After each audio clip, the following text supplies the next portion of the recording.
Su visa meile širdyje siunčiame jums oro bučkį. Ir pristatome pasaką Bučinių siurblys.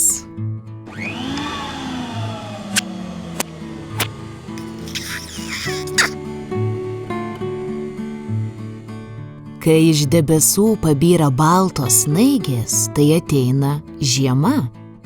O kai daug mažų vandens lašelių, tai kieme šlapia ir žalia.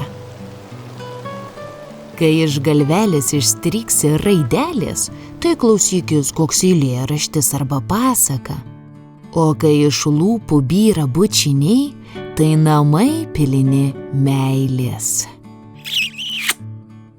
Tokie ir yra Nojaus ir Barboros namai, nes tėtis ten bučiuoja mamą, mama tėtį, Barbora Nojų, o Nojus katytę Fidži.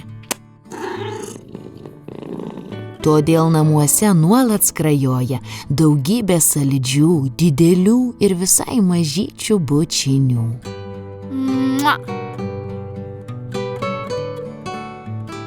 Bet štai sykį vieną rytą mama taip skubėjo išeiti į darbą, kad pamiršo pabučiuoti tėtį. Ji lyg ir norėjo, bet raktai, telefonas, langas, maistas katytei ir tas bučinys taip ir nuskriejo sau, kartu su vėjo gūsiu mamai užtrenkus duris. Tėtis truputį nusiminė, o dienai bėgant net šiek tiek įsižeidė. Todėl po vakarienės nepabučiavo mamos į skruostą kaip paprastai, kai dėkodavo už skanų maistą. Mama nustebo, plovė indus visa nepabučiuota ir pyktelėjo ant tėčio. O kad jau pyktelėjo, tai prieš miegą nepabučiavo ir savo vaikų.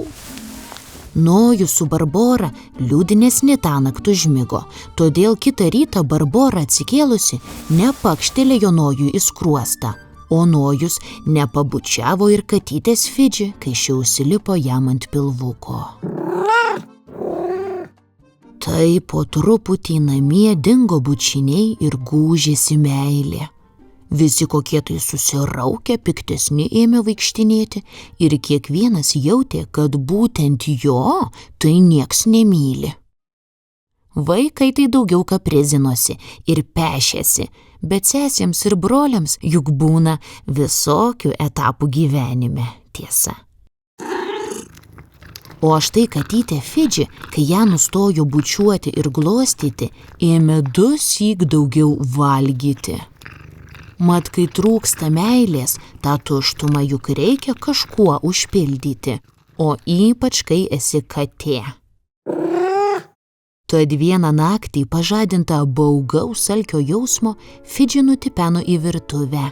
Gal dar ras ką nors ant stalo ar ant grindų?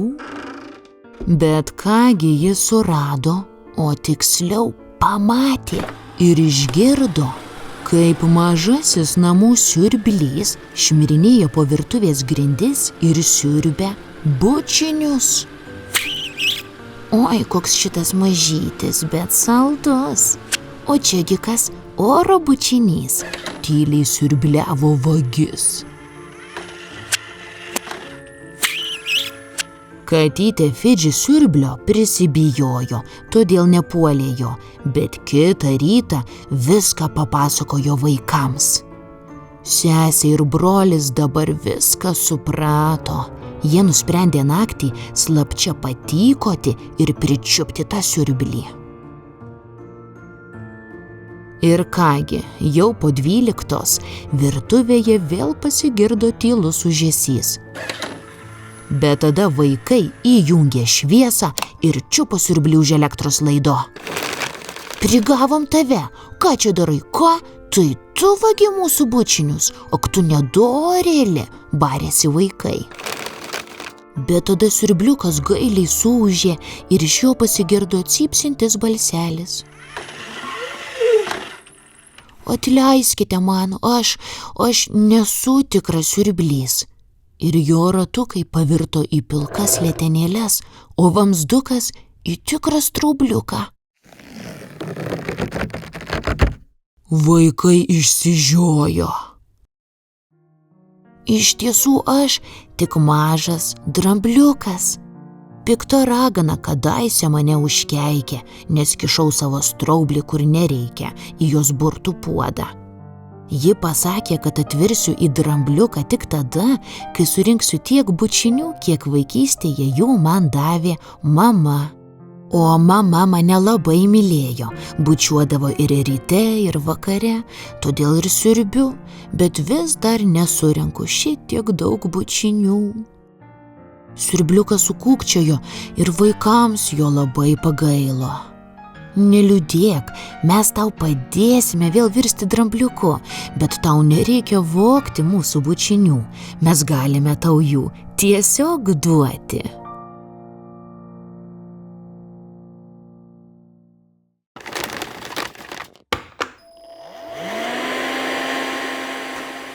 Kitą dieną mama nusistebėjo. Nuo pat ryto Nojus ir Barbora draugiškai siurbliavo namus, o siurbliuodami dar ir oro bučinius laidė. Baigę tvarkytis, jie pribėgo prie mamos, apkabino ir pabučiavo. Mama taip nudžiugo, kad tuoj pat nubėgo pas tėtį ir pakštelėjo jam į skruostą. O katytė Fidži užsiropštė ant Nojaus pilvuko ir vėl gavo savo bučinuką į kaktą, todėl antrų pusryčių nebeprašė. Taip į namus sugrįžo meilė ir bučiniai. O be to, ir namų grindys bei kilimai buvo kaip niekad švarūs, nes vaikai dabar siurbliavo kone kasdien. Kol vieną dieną, kai Barbora paleido dar vieną oro bučkį į straublį, siurbliukas suūžė paskutinį syk ir visas atvirto į tikrą, pilką, minkštą drambliuką. Labai jums ačiū, padėkojo drambliukas. Dabar surinkau tiek bučinių, kiek vaikystėje jų man davė mama. Ir iškeliavo, kaip sakė, į Indiją aplankyti savo mamos ir močiučių. O namuose netrukus atsirado kitas siurblys, robotas, kuris mokėjo siurbti namus pats.